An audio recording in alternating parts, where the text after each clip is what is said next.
Hi there, I'm Adriana Anders, author of romantic suspense and contemporary romance. I am going to read to you today for Romance Author Storytime from Sourcebooks Casablanca. And I'm going to read from Whiteout, my new romantic suspense. It is a survival romance, and it's the first in the Survival Instinct series. And the scene I'm going to read from you takes place while Angel and Ford are traveling across Antarctica in an effort to survive. They're being chased by bad guys, and the living conditions are pretty terrible. So, let's go. What's your favorite movie? He'd been so lost in his fantasies, he jolted at her words. Will you think I'm crazy if I say The Thing? Her hiccuped laugh rang out like wind chimes in a hurricane, and shit, he wanted to bottle that sound.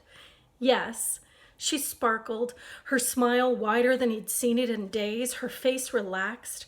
It flipped a switch in him, made him want smiles and sighs the way an addict craves opiates. What about you? Me? She snorted, leaning forward as if sharing a secret. My problem is that I've never been able to pick just one of anything. I love it all. Foods, movies, music. I mean, my favorite black and white movie? That's The Maltese Falcon, hands down. Actually, no, because I've always been a sucker for Cary Grant. But then you add Christmas movies to the mix, and she shrugged as if giving in to her own excess. See? Depends on the day, my mood, where I am. Her words faded away as she stared off at nothing, exhausted like him, battered by this place, but not beaten. They finished dinner, cleaned up, and went about getting ready for bed. Better take care of those feet, he said. A low sound of protest emerged from inside the sleeping bag, where Angel had already taken up residence. Can it wait till the morning? Frostbite's not something to mess with. Let's see him. He didn't intend to sound quite so bossy. I'll do it. Her words were slurred. You can barely move. He held on to the kit, obstinate. And something else. Responsible, maybe? I saw you limping out there. Your knee's bugging you. Don't deny it. She threw him a glare, but surprised him by complying. He took hold of one slender foot and stripped it gently but quickly, since even in shelter the risk of frostbite was real.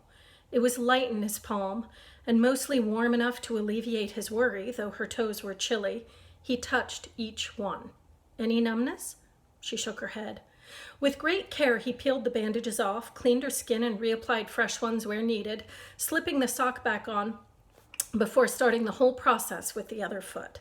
He couldn't say exactly when it occurred to him that he held her naked foot in his hand, but once the realization popped into his head, it wouldn't go away, hung around like an itch he couldn't get to. A foot, for God's sake. Ridiculous. But the foot didn't feel ridiculous right now. He gently squeezed it and expelled a harsh breath. It felt improper, especially in comparison with the rest of her fully clothed body. And secret, somehow. He knew things about her now. He knew her second toe was longer than the big one, that her arches were high and elegant, her skin already roughened from 2 days of marching in the freezing desert air. He knew she'd put on a bright red nail polish at some point. It had mostly worn off, but it made her toes look like candy, and he'd never craved sugar so badly. The best course of action, now that she was all bandaged up, was to give her back her foot, but he couldn't. Instead, he ran his thumb along the central curve, pressed forward beneath her toes, then down to her heel. The sounds she made were, he swallowed, obscene. A shocked gasp that urged him to look her way. He didn't, though, because if their eyes met, he might have to stop. And that was the last thing he wanted to do. Another rub, deeper this time, bearing down on aching muscles, but it didn't sound like pain when she moaned, low and guttural. And though he knew better, he let his eyes slide up her body to her face. He froze. He'd never seen anything hotter. Not on screen or in the throes of sex or in his darkest fantasy. Mouth open, eyes closed, cheeks flushed, everything about her screamed pleasure. Just to be sure, he stroked back and pressed again, wanting, no, needing to know which notes this spot would play on her ever-changing face. And she didn't disappoint. Every feature cringed slowly, sensually, in a magnified expression of pleasure-pain.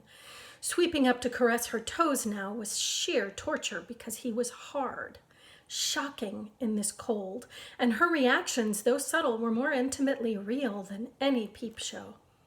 He could have gone on forever, rubbing, rapt, eyes glued to her face, as she showed him just how good he made her feel, picturing how amazing she'd look if he were kissing her, or her eyes popped open, ensnaring his in their velvet trap. Everything went quiet, stilling as if the storm had taken a breath, or maybe it was him going a little deaf, like when his ears needed popping in a plane. Except he could hear the things happening in this tent, could feel and smell with overwhelming precision every fine detail blown up under a microscope. They shared a couple hard inhale-exhales, the tension between them as palpable as the frigid temperature. The press of his fingers lessened, his caresses slowed until he did nothing but grasp her foot while she just as steadily held his gaze. "That feels amazing," she said in a bedroom whisper that he could feel deep in his bones, though it couldn't possibly be loud enough to hear. Her mouth closed and his attention flicked down, watching her swallow with something awfully close to hunger before sliding back up to find her eyes boring into him. And just like that, the bubble popped. Everything came rushing in. The unbearable noise, the killing chill, the too intense sizzling stimulus of this connection. As if stung, he released her foot and backed up until he couldn't move any farther. There was no escape, nowhere to go. He had to get out. Blindly, he put on whatever clothes he found, then his boots and coat. He tore open the zipper and went out, not once glancing her way. Outside, he went to work with the shovel, as if he'd dig clean through to the Arctic. It wasn't until he almost broke a sweat that he slowed down long enough to admit what had happened. He'd touched her, felt her skin, seen her pleasure, and it scared the living hell out of him. She'd burn him if she got too close, and he wasn't sure he'd survive it. That's it for today. Whiteout is available everywhere you can buy books, and also on audio with Dreamscape. Thank you guys for listening today. It's been a pleasure. Take care.